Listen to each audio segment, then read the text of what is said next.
Assalamualaikum warahmatullahi wabarakatuh. We are from group 5. We will present about our material with the title Testing Reading Comprehension. And before we start our material, I will introduce the member from group 5. The first speaker Siti Kurnia Aziz, the second speaker Muhammad Ramadan Akbar, the third speaker Andi Rahmi Utami, and I, Andi Ismi Mutia Majid, as the moderator. Okay, let's begin to our material. The first is introduction. Testing reading comprehension. Testing reading seems to be confusing since no understanding what items to be tested.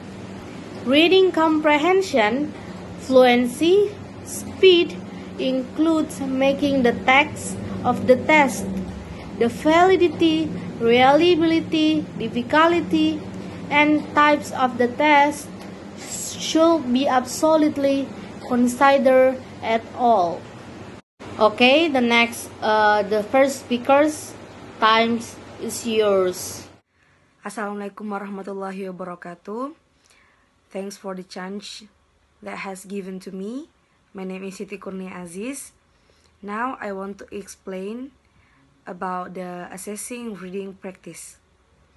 The first one is test specifications are iterative generative blueprints of test design. They are written at the item level and allow test developers or item writers to produce new versions of a test for different test-taking populations. Nah, spesifikasi tersebut berfungsi sebagai pedoman agar versi baru dapat dibandingkan dengan versi sebelumnya. Salah satu contohnya ialah tes membaca pada IELTS. Untuk item pilihan ganda, seperti apa spesifikasi itu dan bagaimana itu dapat ditulis. Nah, the second is reading passage. Technically, a passage is simply a portion or section of a written work, either fiction or non-fiction. Some hold that a passage can be as short as a sentence, but most consist of at least one paragraph and usually several. In fact, all reading passage on standardized exams revolve around a central idea that serves as a foundation from which to test a battery of core reading skills and from the essential aspect. And the third is test construction or multiple choice. Test construction is the set of activities involved in developing and evaluating a test of some psychological function. And a multiple choice item consists of a problem known as the STEM and a list of suggested solutions known as alternatives. Okay, the next slide, I want to explain about the levels of comprehension. The first level is literal level. When you comprehend at this level, you can recall or repeat what the text says, the things that are actually stated in the text. Readers can identify and or recall or relevant information explicitly stated in the reading selection. The second is inferential level. At this level, you can explain what the text means. The meaning is drawn from the literally stated ideas. If the text says that Sally got into her new sports car, we can infer that Sally likes to be sporty and has money to spend on a car. The third level is evaluative level. At this level, you are understanding ideas and or information well enough to analyze, judge, and critique information and ideas. You are also able to explain and support your judgmental clearly. At this level, you are able to justify a sentence. You can set standards, rate, test, select and choose, decide, weight according to, and so on. And the last level is appreciative level.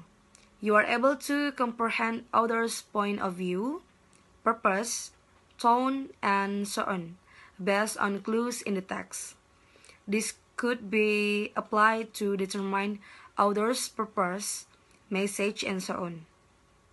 For whole text or part of text, like a statement, quotes, reasons, examples, scenarios, other may have included. Okay, I think enough for me. Okay, Assalamualaikum warahmatullahi wabarakatuh. My name is Muhammad Ramlan Expert. First, I would like to say thanks very much for the chance. So, in this video, I'm going to continue the presentation, and this presentation will be presented by me. So, let's check this in the slide. Test specification forwarding. What is test specification forwarding? So, basically, we know that test specification merupakan tingkat yang ada dalam test reading. Nah, tingkatan-tingkatan ini mulai dari tingkat yang lebih rendah sampai tingkat yang lebih tinggi, itu dari the easiest one to the hardest one. Nah, dalam menentukan tingkat kesulitan, kita biasanya menggunakan dengan penerapan taksonomi Bloom atau yang biasa dikenal dengan kata kerja operasional atau KKO. So, we move in the next slide. We can see there is a table. Pertama ada konten, kemudian tingkat kesulitan, kemudian taksonomi dan contoh kata soal. So, number 1 yaitu topik atau media, yaitu menentukan jawaban tentang topik atau media keseluruhan teks. Tingkat kesulitan sulit, taksonomi, C4 analisis. Breakdown objects or idea into the simple part and find evidence to support generalizations. Example of the material. What is the topic of the text? Then what is the main idea of the text? Then in number 2, inferensi, yaitu menentukan inferensi dari teks. Tingkat kesulitannya sulit. Taxonomy C4 atau analisis, yaitu break down the objects or idea into simple parts and find evidence to support generalization. Contoh kalimat soal.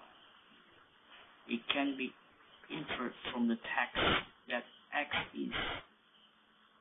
And then what can be inferred from paragraph 1, and so on and so on. Number 3, reference, menentukan referensi yang relevan dengan makna satu kata sesuai dengan konteks pada teks tersebut. Tingkat kesulitan mudah, taksonomi C2 atau comprehension, yaitu demonstrate an understanding of the facts. Contohnya, the pronoun it in the line 3 refers to blah blah blah. Then number 4, informasi implisit, yakni menentukan informasi implisit. Tingkat kesulitannya sedang. Taksonomi yang digunakan yaitu C4 atau analisis, yaitu breakdown objects or idea into simple parts and find evidence to support generalizations. Example, it is implied in the text that.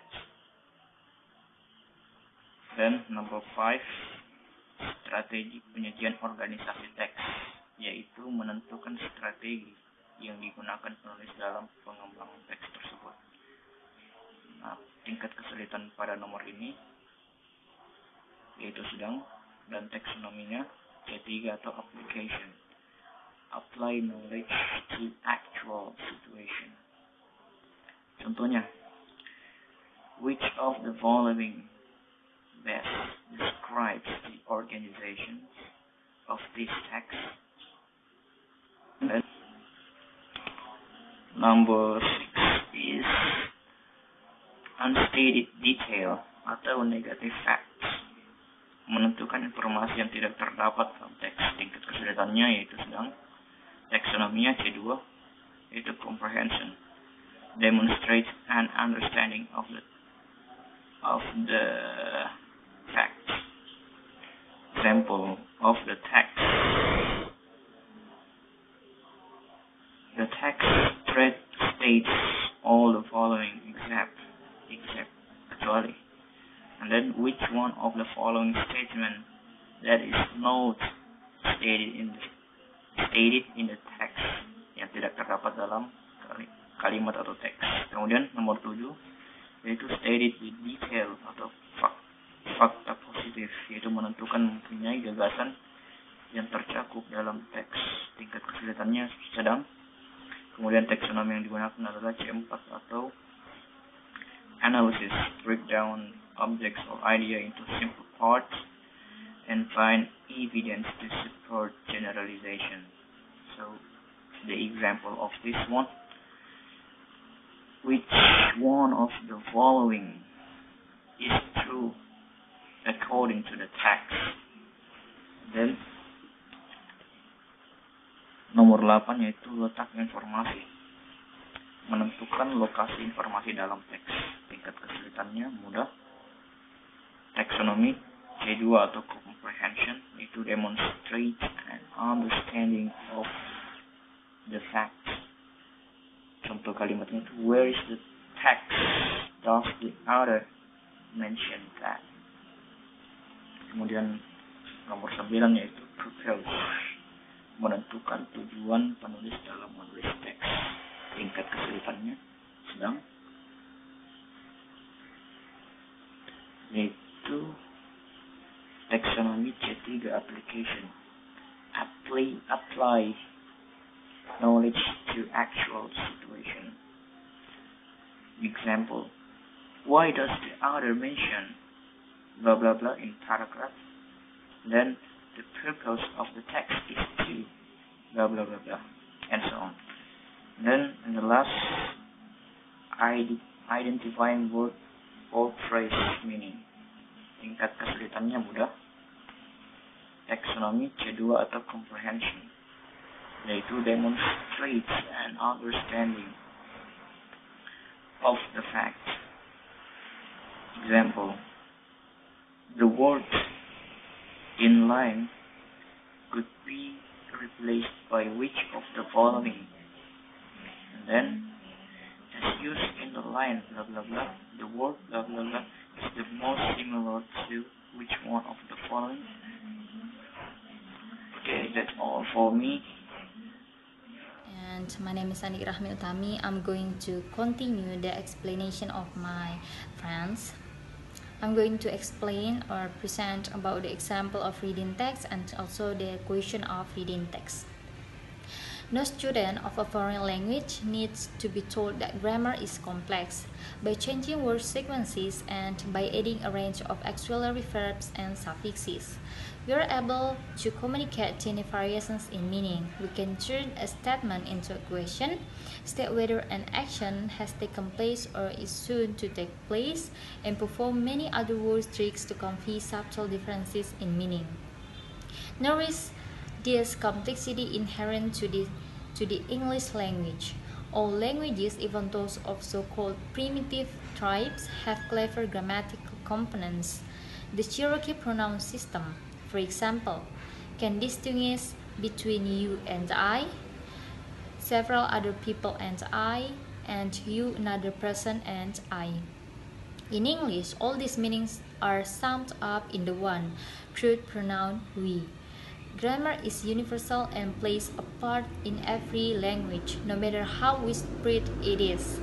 So the question which has baffled many linguists is, who created grammar? At first, it would appear that this question is impossible to answer. To find out how grammar is created, someone needs to be present at the time of language's creation, documenting its emergence.